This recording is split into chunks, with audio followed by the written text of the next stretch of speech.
Just a quick heads up. In today's episode, my guest is going to share her experience finding hope after experiencing abuse. We're going to be touching on trauma and mental illness. It is a hopeful story, but I know that it's also tender. So please make sure you're in the right spot to listen, and we'll put some links to some resources in the show notes. I'm glad you're here. There is a way out of darkness, and I know how it works because I've been there and I've moved through it myself. Hey, it's Julie. Welcome to Uncomfy. A lot of us are struggling right now with how to stay open to others when we seem to be living in different realities. I feel like I'm always walking on eggshells with people, but I also don't want to give up on connection. This is a podcast about staying with the moments we usually want to escape, the awkward ones, the tense ones, the ones that can honestly really teach us something. So let's get uncomfy. Honestly, I was just thinking, how could you put my mother and Savior in the same sentence? I was stunned to even think that they somehow went together, because that was not my experience with my mother. Friends, I want you to meet Tiffany Fletcher. She has written a memoir called Mother Had a Secret. It's about the trauma of growing up with a mother who was severely mentally ill and the ways in which that affected Tiffany and her siblings and her father. And it's a memoir about how Tiffany found her way into the light after a really dark and challenging childhood. Tiffany, hi. Thanks for joining me today to share your story. Hi, thank you for having me. Okay, so the moment you were just describing there, give us a little bit of the context. How old were you at this point when this was taking place? At this point, I had just turned 21. I was far away from home. I was serving an 18-month mission for my church, the Church of Jesus Christ of Latter-day Saints. And I had not received any letters from home. I had been there for about 3 months. And at that time, there was no communication from family except for letters. And I hadn't received anything. And so I had gone to my mission president to ask him if I could call home. And back in that time, that was something that wasn't really allowed for missionaries. They wanted them to stay focused on the work. But it was very hard because I didn't know what was happening at home. And I just told my mission president, I just said, I just need to know that my mom's okay. And he said, well, is your mom sick? And I was like, well, kind of. And so that started the conversation, right? He was the first person that I ever talked about my mom's multiple. At the time, she was diagnosed with multiple personalities, but that's really now known as dissociative identity disorder. So she had 14 different alters, ranged in age from a 3-year-old little boy to a very violent man named Bill, who was very abusive and violent to me and my brothers and sisters and even my father. And so I shared with him. And that was the first time, this was the first time you had really laid the whole story out. You write in the book about how even when school therapists and other caring adults were like, are you all right? There was a real fear that you had about even telling people the whole story. And some of that too was your mother sort of forbidding you from sharing some of this outside of your home. Right. My mother said, what happens in this house stays in this house. And that was long before it was a theme for Las Vegas. It was my home theme, right? And so that's what we did. What happens in this house stays in this house. I remember my sister told an adult once, and that adult told her that she was making it up for attention. And so from that time on, we just didn't think that anyone was going to believe us because it's so different than what people are used to. And at the time, in the 90s, mental illness was so stigmatizing that it just wasn't something that people talked about. And so we didn't talk about it. And it had created a lot of trauma for you. You write about how your mother had likely developed this as a response to severe childhood sexual abuse that she had suffered, and that the dissociating was part of a coping that kind of spiraled into this thing that affected your family as well. So what were some of the things that you told that you felt like you needed to be able to get off your chest to this leader in your mission to kind of explain to him, this is why I really need to know that everything's okay back home?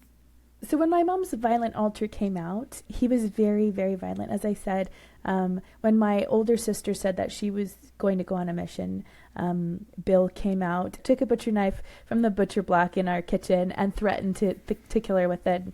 Said, "You're not going to leave me. I'll take you out." And Bill also threatened. My mom was addicted to prescribed medication, so on many different times, he would threaten to just take medication and kill my mom. He would strangle me. It was interesting when he was out, my mom was stronger. Like, she wasn't like her normal self.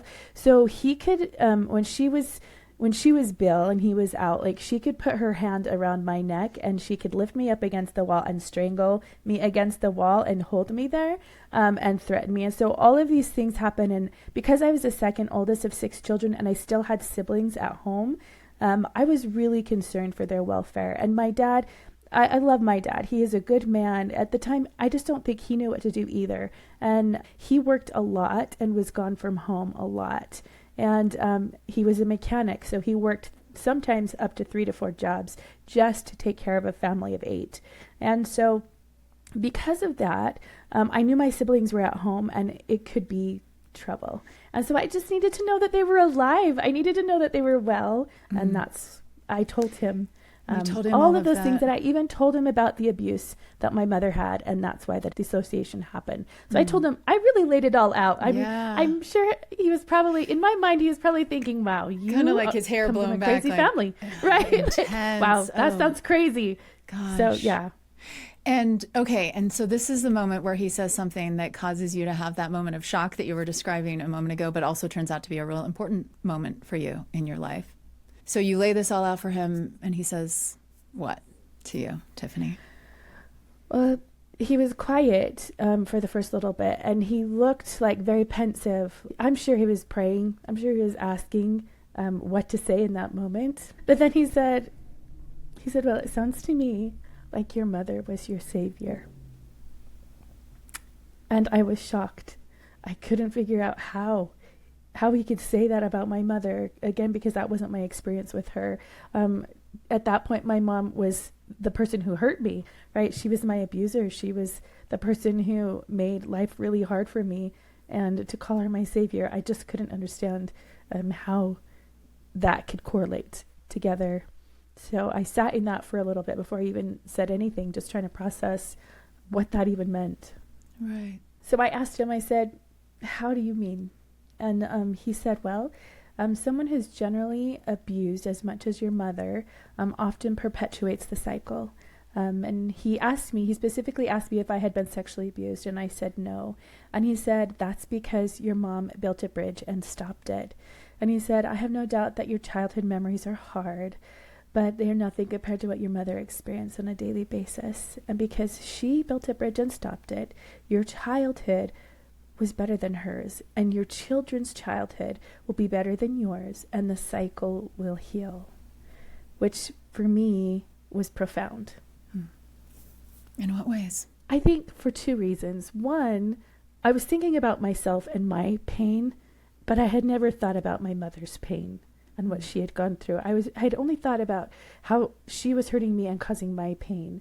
And so he helped me see that I wasn't the only one that was experiencing pain in the situation.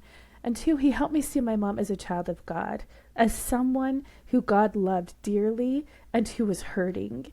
And that even though she was hurting me, and I want to make sure that I say, like, if someone's abusing you, you should not stay in that situation.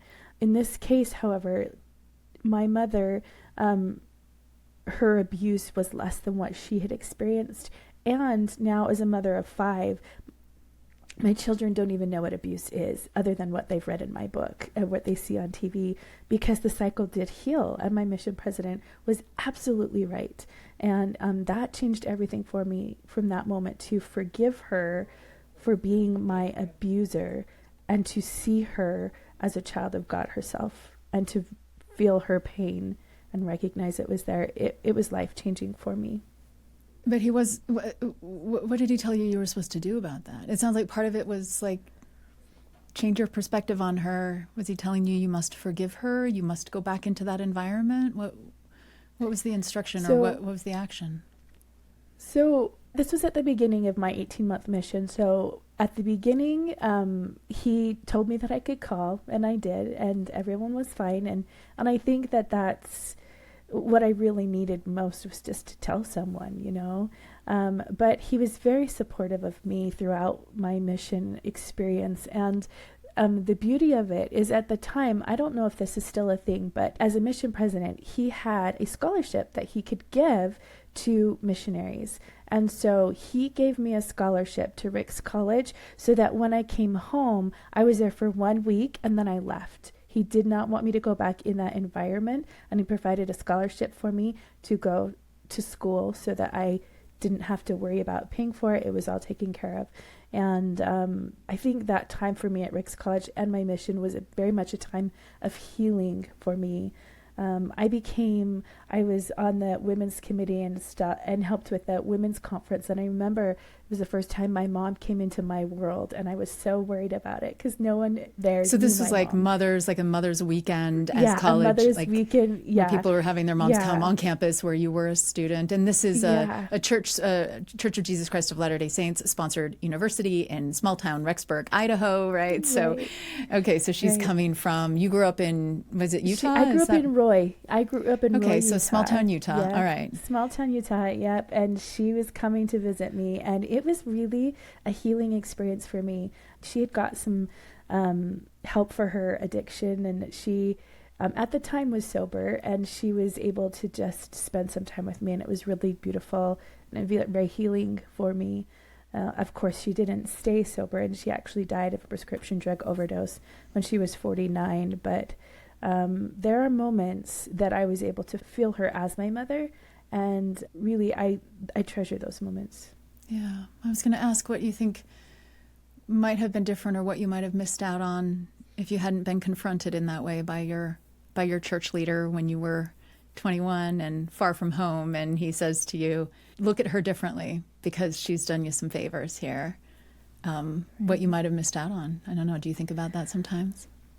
I do. I think I would have missed out just on a relationship with my mother at all. I don't know that I would have stayed at home. I was very angry. I was a very angry person back then, just because of everything that she had done. I think my go-to emotion had become anger, and that I think I probably would have left. I probably wouldn't have seen her as a child of God. And now, even that she's passed away, I probably wouldn't have talked to her with love or even told my kids about her. But now I'm so grateful for her and the sacrifices she made so that my life could be better.